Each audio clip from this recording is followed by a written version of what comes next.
তাহলে কি স্যার আপনি আপনার বাবাকে দেখতে যাবেন না?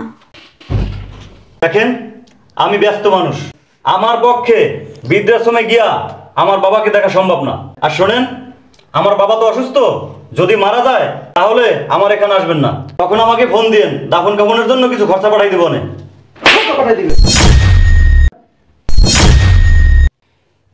দারোয়ানের বাচ্চা, তোর এত বড় সাহস, তুই সামান্য আমার অফিসের সিকিউরিটি হইয়া আমার গায়ে হাত তুললি? হ্যাঁ হ্যাঁ, আমি হাত তুললাম। কারণ কি জানেন, আমি কোনো মানুষের হাত তুলি না, এটা অমানুষের শরীরে হাত তুলছি। আসসালামু আলাইকুম। ওয়ালাইকুম আসসালাম। এটা কি নাজমুল সাহেবের অফিস না? জি, কিন্তু আপনাকে? আমি আসলে মানব সেবা বৃদ্ধাশ্রম থেকে আসছি। ওনার চেম্বারটা কোথায় একটু দেখিয়ে দিবেন? ও, আসেন আমার সাথে, আসেন। আচ্ছা আসেন, জান একটু আমি গেটটা লাগিয়ে আসি।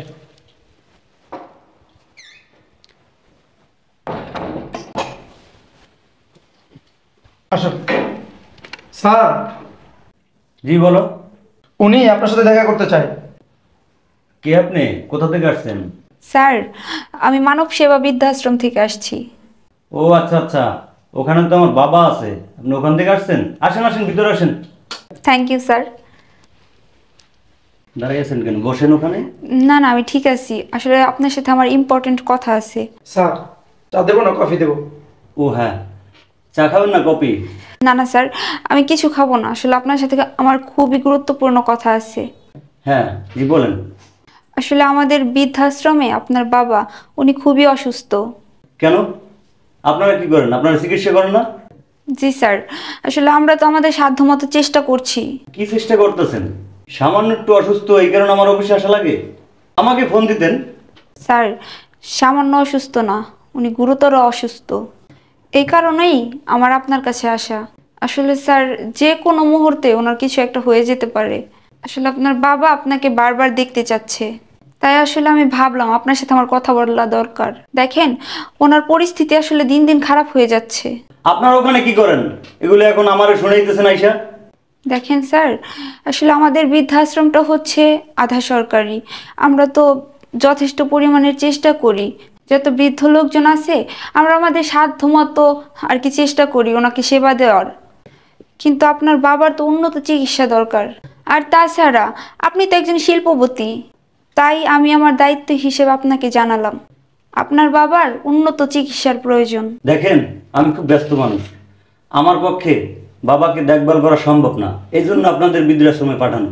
আর তাছাড়া বাবার বয়স হয়ে গেছে, আর উন্নত চিকিৎসা করে কি হবে? ওনার বয়স হয়ে গেছে, উনি কয়দিন বাঁচবে আর? স্যার, আপনি এসব কি কথাবার্তা বলতেছেন? আপনার বাবার এই শেষ সময় আপনাকে একটু দেখতে চাইতেছে, আর আপনি এতই ব্যস্ত আপনার বাবাকে একটু বৃদ্ধাশ্রমে গিয়ে দেখতে পারবেন না? আসলে আপনি আমার অবস্থানটা বুঝতেছেন না, আর আমার কাছে অত সময় নাই আমি বাবাকে গিয়ে দেখে আসবো। আপনি আমার জায়গায় থাকলে বুঝতে পারতেন আমি যে কতটা ব্যস্ত থাকি। ম্যাডাম, আপনি চলে যান, যদি কিছু খরচাপাতি লাগে সেটা বলেন, আমি দিয়ে দিই। আপনাকে দেখে আমি অবাক হয়ে যাচ্ছি। আপনার এত বড় কোম্পানি, এত বড় কোম্পানির মালিক আপনি, আপনি আমাকে বলছেন আপনার বাবার জন্য আপনি কিছু টাকা আমাকে দিয়ে দিবেন। আরে স্যার, টাকা দিয়ে দিলেই কি বাবার দায়িত্ব শেষ হয়ে যায়? সন্তান হিসেবে কি আপনার বাবার প্রতি আপনার কোনো দায়িত্ব নাই? আপনার বাবার শেষ সময় কি আপনি পাশে থাকবেন না? দেখেন, এটা আমার একান্ত পার্সোনাল ব্যাপার। আমার বাবাকে আমি দেখতে যাব কি যাব না সেটা আমি বুঝবো। আপনাদের দায়িত্ব যেটা দিছি সেটা পালন করেন, যান। Just minute.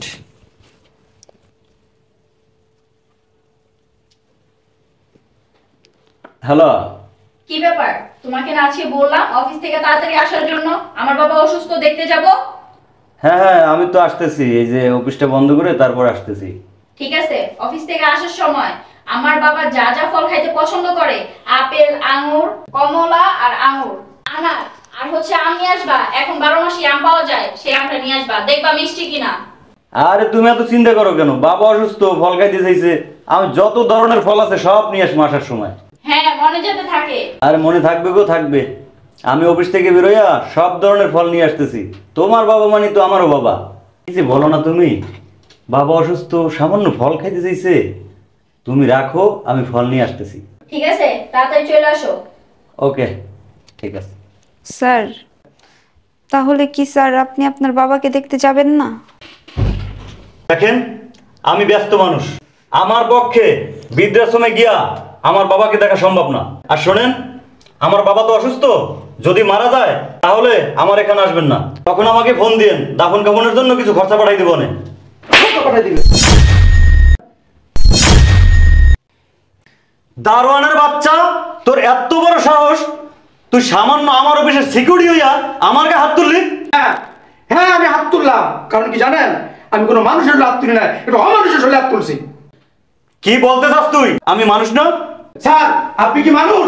আপনার বাবা অসুস্থ, তাকে বৃদ্ধাশ্রমে রাখা, আপনার শ্বশুর অসুস্থ, তাকে দেখার জন্য আঙ্গুর, বেদানা, আপেল এগুলো নিয়ে তাকে দেখতে যাইবেন, হ্যাঁ? অথচ আপনার বাবা বৃদ্ধাশ্রমে মৃত্যু সজ্জায়, তাকে দেখার সময় আপনার নাই। আপনার কি লজ্জা লাগে না? আমি যতটুকু শুনছি, আপনার বাবা আপনাকে অনেক কষ্ট করে মানুষ করছে, লেখাপড়া শিখাইছে, অত সেই বাবাকে বৃদ্ধাশ্রমে রেখে দিয়েছেন। কোম্পানির মালিক আপনার বাবা, বাবার টাকা দিয়া আরামায়েশ বিলাসিতা করতেছেন, অথচ কি বললেন? অথচ সেই বাবাকে দেখার সময় আপনার নাই। কি বললেন? কি বললেন? এবার তো মার মইরা গেলে গা দাফন কাপনের জন্য কিছু খরচা পাঠাই দিবেন। আপনি কি মানুষ? ঠিক আছে, তাহলে আমি গেলাম। আসলে একটা বিষয় কি জানেন, ছেলে মেয়ের কোটি কোটি টাকা থাকার পরেও বাবা মা শেষ বয়সে বৃদ্ধাশ্রমে ধুকে ধুকে মারা যায়। আরে ম্যাডাম, কাকে কি বলতেছেন? ওনাকে বলা তা খাম্বাকে বলা সমান, বুঝছেন? স্যার, আমি আপনার চাকরি করব না। এই ধরুন স্যার, সবকিছু দিয়ে দিলাম। আজকের পর থেকে আপনার মতো অমানুষের চাকরি আমি করব না। দাঁড়ান, কোথায় যাচ্ছেন? দাঁড়ান, এদিকে আসেন।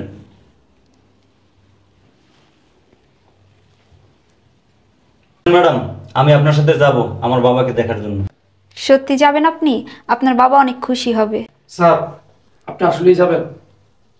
স্যার, আমার আপনি মাফ করে দিয়ে, কারণ আমি সামান্য দারুণ হইয়া আপনাকে হাত তুলছি।